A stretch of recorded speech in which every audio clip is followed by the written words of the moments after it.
Hello दोस्तों, आप सभी का स्वागत है आपके अपने YouTube channel the soldier academy में। आज हम आपको एक मैथ के ऐसे टॉपिक की ओर लेके चलते हैं जिससे कि रेलवे और एसएससी के एग्ज़ामों में बहुत ज़्यादा क्वेश्चन पूछे जाते हैं। बहुत ज़्यादा मतलब कि 1 से 2 क्वेश्चन हर एक एग्ज़ाम में पूछा जाना आवश्यक है इस टॉपिक से। अगर रेलवे की दृष्टि से देखा जाए तो यह टॉपिक रेलवे की दृष्टि से तो बहुत ही महत्वपूर्ण है, चाहे वो रेलवे ग्रुप डी हो या एनटीपीसी।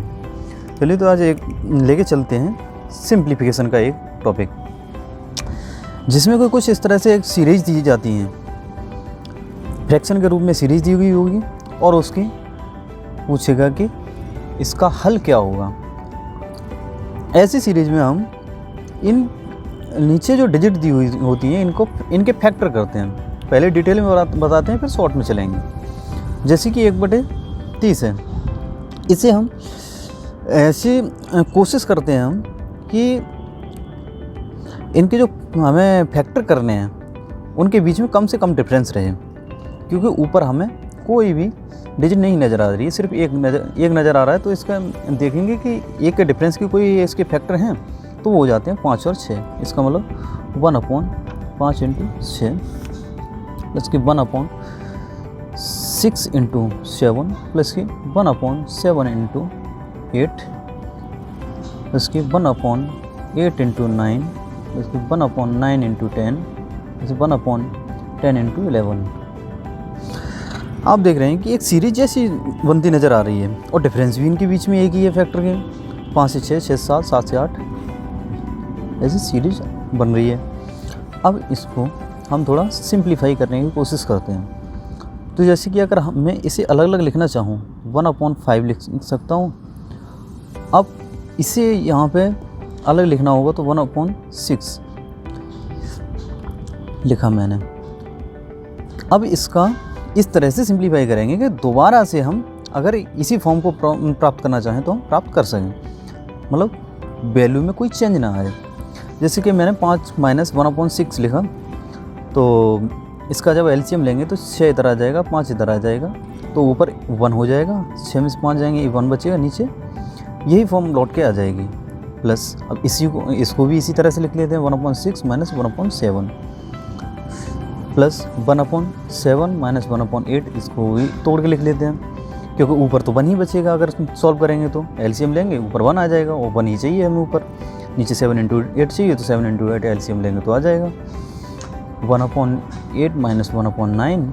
इसी तरह से ये आगे चलता जाएगा 1/9 - 1/10 प्लस की 1/10 - 1/11।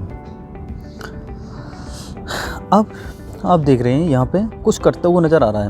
-1/6 प्लस के 1/6 माइनस के 1/7 प्लस के 1/7 minus 1/8 minus plus 1/8 minus 1/9 minus plus 1/9 minus 1/10 plus 1/10। इसका मतलब पहली वाली फ्रैक्शन का लास्ट में बड़ी वाली डिजिट और लास्ट वाली फ्रैक्शन का पहली वाली डिजिट या छोटी वाली, या अगर सॉल्व करेंगे तो ये बड़ी निकलेगी इससे। लेकिन एक मोटा मोटी मैं बता रहा हूँ कि नीचे हम देखेंगे तो ये छोटा वाला जो 1/10 आ रहा है, ये एक दूसरे से कट जाएंगे सब, क्योंकि यहाँ 6 आया, फिर आगे 7 आएगा, फिर 8 आएगा, वो एक दूसरे से कटते जाएंगे, तो ये सब आपस में कट जाएंगे। बचेगा क्या हमारे पास 1/5 माइनस का 1/11। इसे सॉल्व करेंगे तो 55 हो जाएगा, नीचे 11 माइनस के 5 हो जाएगा ऊपर, तो 6/55 ये हमारा आंसर हो जाएगा। अब इसके इस टाइप के क्वेश्चंस को सॉल्व करने के लिए, क्योंकि एग्जाम में इतना टाइम नहीं होता कि हम इतना सॉल्व करते रहें, उसके लिए हमें क्या करना होगा कि ऐसे क्वेश्चंस इन पर इतनी प्रैक्टिस भी करनी होगी कि हमारे ब्रेन में इनकी कैलकुलेशन चलने लगे।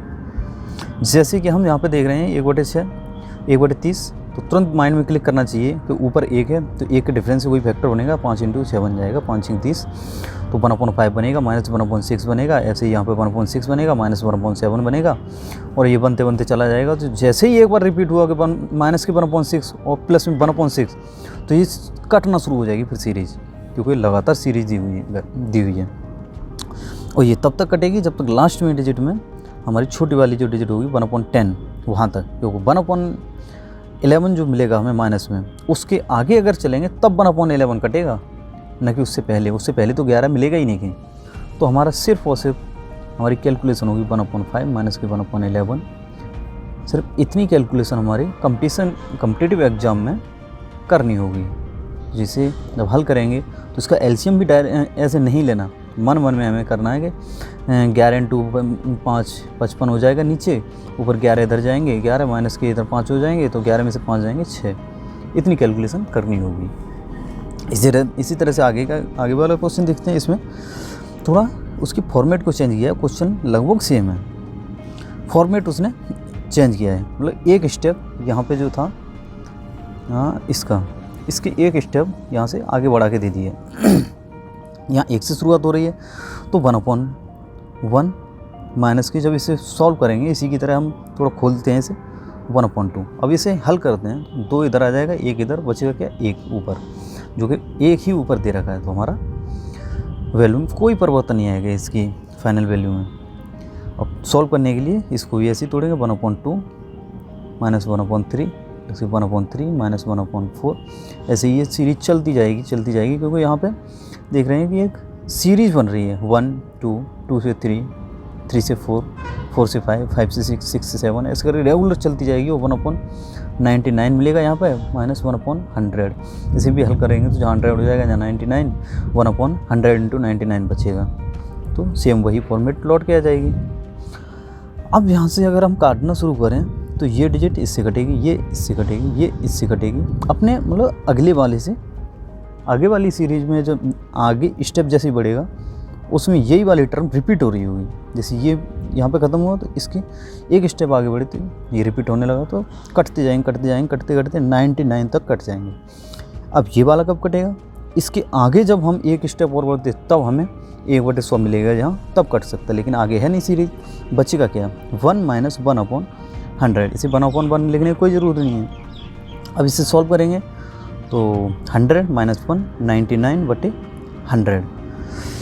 अच्छा, अब हमें एग्ज़ाम में करना है, क्योंकि एग्ज़ाम हॉल में इतना टाइम नहीं होता कि हम ये पूरी सीरीज हम लिखें। इसका कोई मतलब नहीं लिखने का। इतनी कैलकुलेशन हमारे ब्रेन में आ जानी चाहिए, इतनी हमारी प्रैक्टिस होनी चाहिए। और सिंप्लीफिकेशन का मेन मकसद है कि जितने ज़्यादा से ज़्यादा क्वेश्चनों पर प्रैक्टिस कर सकें। तो सिंप्लीफिकेशन टॉपिक को मजबूत बनाने के लिए उसके लिए प्रैक्टिस ज़्यादा से ज़्यादा टाइप के क्वेश्चनों को करनी आवश्यक है। तो इससे डायरेक्ट करने के लिए 1 माइनस की 1/100 करेंगे, क्योंकि हमें दिख ही रहा है यहाँ से 2 से 2 कैंसिल हो जाएगा, 3 से 3 कैंसिल हो जाएगा, ऐसे करते जाएंगे। तो 1/99/100 हमारी कैलकुलेशन कॉम्पिटिटिव एग्जाम में सिर्फ इतनी होगी। अगले क्वेश्चन की ओर चलते हैं। और सिंप्लीफिकेशन का क्वेश्चन कुछ इस तरह से मॉडिफाई किया जाता है कि उसमें हमें सामने ही नज़र आने लगेगा हमें आगे अगला स्टेप इसमें क्या करना है। तो जैसे कि ये सीरीज दी हुई है, अब इसमें ऊपर 3 दिया है, इसमें 5 दिया है, इसमें 7 दिया है, इसमें 9 दिया है। अब ऐसा क्यों दिया है? या तो सेम डिजिट होती, अब इसका भी कोई मकसद होगा। तो नीचे देखेंगे तो 1 का स्क्वायर हो रहा है, चलो कोई दिक्कत नहीं, 1 का 1 ही होता है। 2 का स्क्वायर हो रहा है तो 2 का स्क्वायर मतलब 4 बनेगा। यहाँ 4 बनेगा, तो जब हम इसे खोलेंगे, जब इसे सॉल्व करना शुरू करेंगे तो 1/1 कर लेंगे, माइनस 1/2 करेंगे तो ये 4 हो जाएगा। 1/4 हो जाएगा, यहाँ पे 1 होगा। एलसीएम लेंगे तो यहाँ पे 4 आ जाएगा, यहाँ -1 हो जाएगा तो 3, ऊपर हमें 3 मिल जाएगा। तो इसका मतलब मैं 1/1 कर लूँ, माइनस 1/2 प्लस 2/2 4, डायरेक्ट 4 ही लिखते हैं क्योंकि फिर कंफ्यूज करेगा ये 4। अब मैं जहाँ एलसीएम जैसे ही लूँगा तो यहाँ 4 आ जाएगा, यहाँ 1, क्या मिलेगा मेरे पास?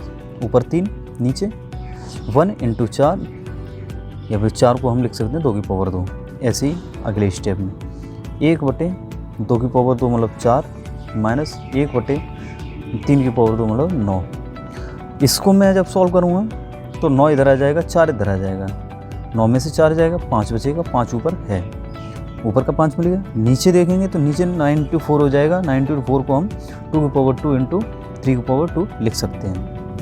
मैं एक एक स्टेप सॉल्व करते हुए चल रहा हूँ, क्योंकि सिंप्लीफिकेशन टॉपिक ऐसा है कि उसे जितना आप डिटेल में सॉल्व करते जाएंगे उतना ही और ज़्यादा डिटेल होता जाएगा वो। इसलिए छोटी मोटी कैलकुलेशन को अपने माइंड में करने की कोशिश करें। तो कॉम्पिटिटिव एग्ज़ाम का एक उसूल ही यही है कि हम ज़्यादा से ज़्यादा मैथ की कैलकुलेशनों को कम कर सकें। जितना हम मैथ की कैलकुलेशन को कम कर लेंगे उतना हम टाइम बचा के हम दूसरे अपने पोर्शन की ओर दे पाएंगे। अब ऐसे यहाँ पे 3 का 9 हो जाएगा, 1/9 हो जाएगा ये, और ये 1/16 हो जाएगा। अब इसे सॉल्व करेंगे तो 16 में से 9 जाएंगे तो ऊपर 7 बचेगा, जो कि 7 ही चाहिए हमें। नीचे क्या बचेगा, 9 × 16, 9 × 16 को 3 की पावर 2 × 2 4 की पावर 2 लिख सकते हैं।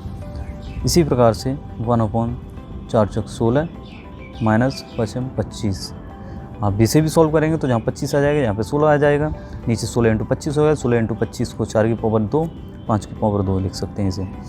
ऊपर 9 बचेगा, सेम हमें वही वैल्यू प्राप्त हो जाएगी। अब ये 19/9 है, तो यहाँ पे भी सेम वही हो रहा होगा। 1/90 की 9 की पावर स्क्वायर मतलब 81 माइनस 100 10 की पावर 100, 1/100। 100 में से 81 जाएंगे तो 19 बचेंगे, तो हमारी वही सेम वैल्यू प्राप्त हो जाएगी। अब इसे देखते हैं कौन कौन सी वैल्यू कट रही हैं। 1/- माइनस के 1/4 से 1/4 अपने अगले स्टेप से कट जाएगी, ये अपने वाले अगले स्टेप से कट जाएगी, ये अपने अगले से कट जाएगी, ये अपने अगले से कट जाएगी, और ये इससे पहले एक और वैल्यू आ रही होगी, ये प्लस की है तो इससे पहले एक माइनस की 1/80 बना रही होगी, तो वो इसे काट देगी। यहाँ पे जो 1/80 आ रही होगी वो इसको काट, इस वाली 1/18 को काट देगी, तो वो खुद माइनस की होगी। अब ये 1/100 माइनस की है तो इसके आगे एक प्लस वाली वैल्यू आएगी, तब ये कट सकती है, लेकिन आगे है नहीं।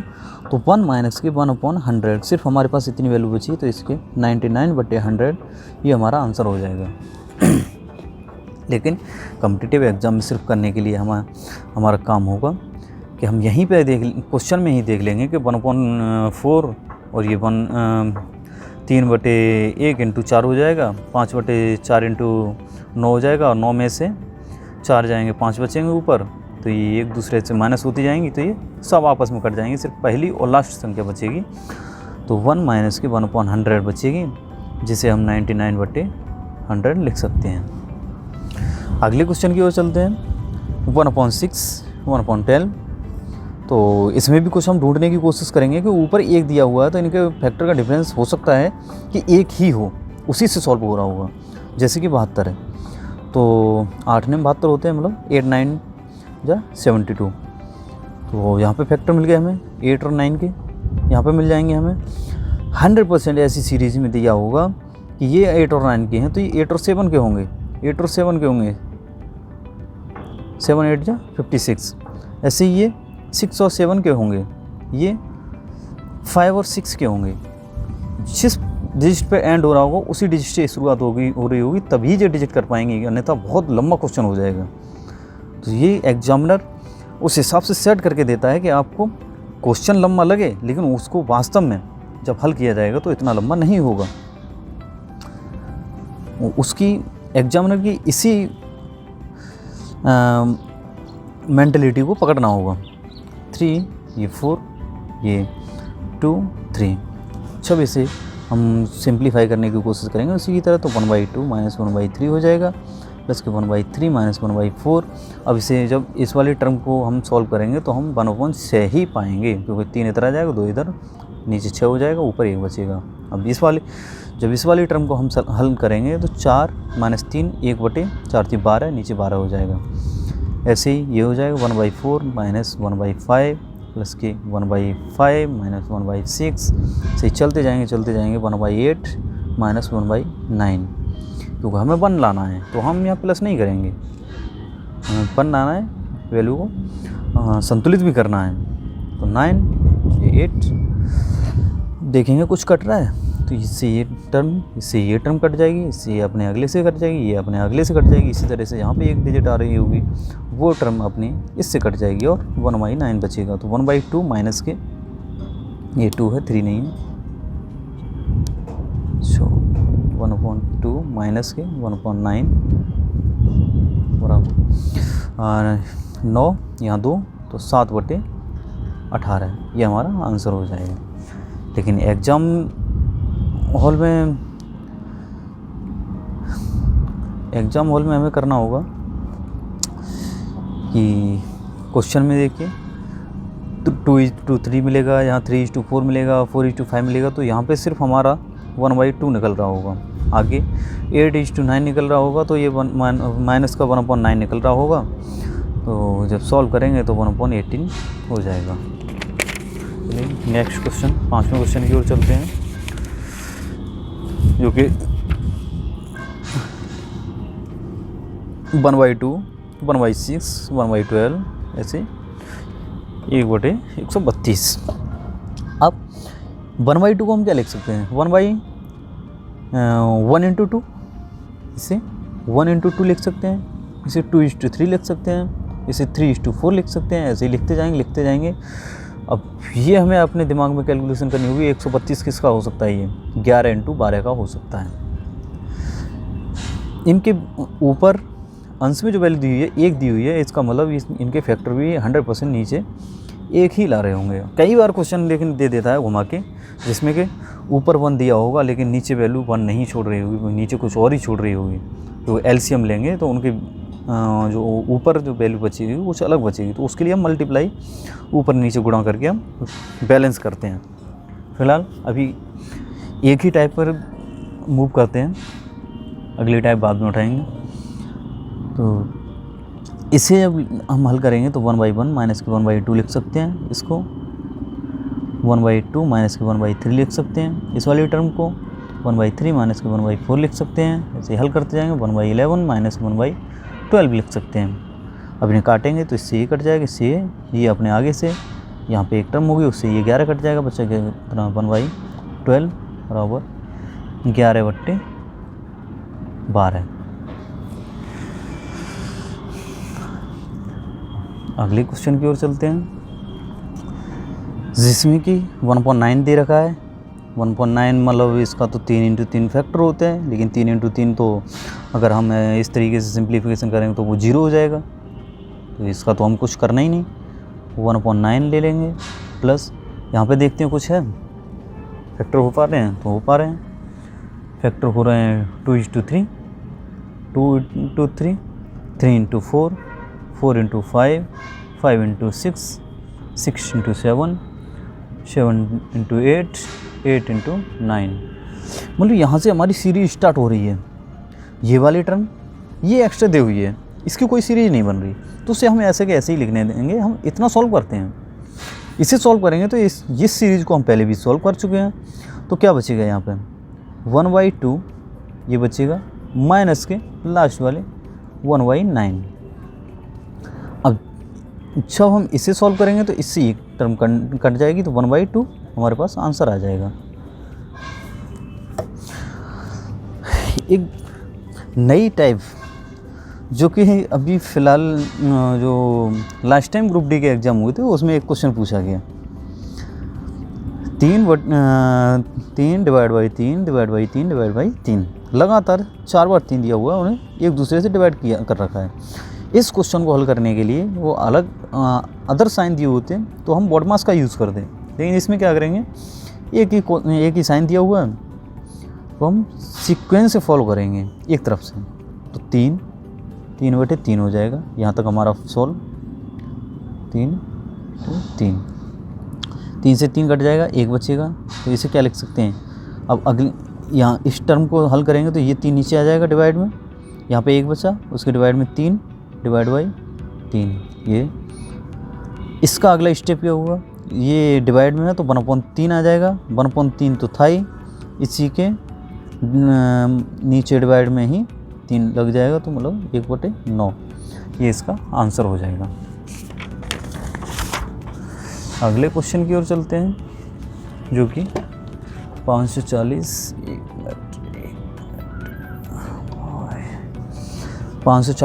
Divide by 180 divide by 2 divide by 0.01। इसे भी सेम उसी प्रक्रिया से सॉल्व करेंगे। 540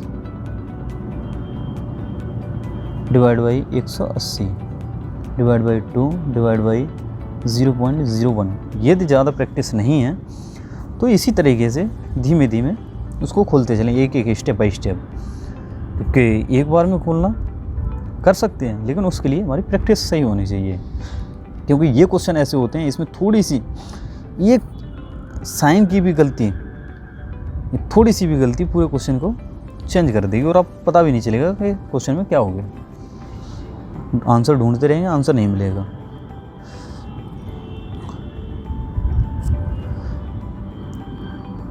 अठारह 3 बार कट जाएगा, 3 डिवाइड बाई 2 तो 3/2 कर देंगे, डिवाइड बाई इतना बचेगा 0.01। अब ये डिवाइड में है तो ये भी नीचे आ जाएगा, 3/2 इंटू 1/0.01। अब पॉइंट हटाने का तरीका आपको सबको पता ही होगा, जैसे कि 3/2 है,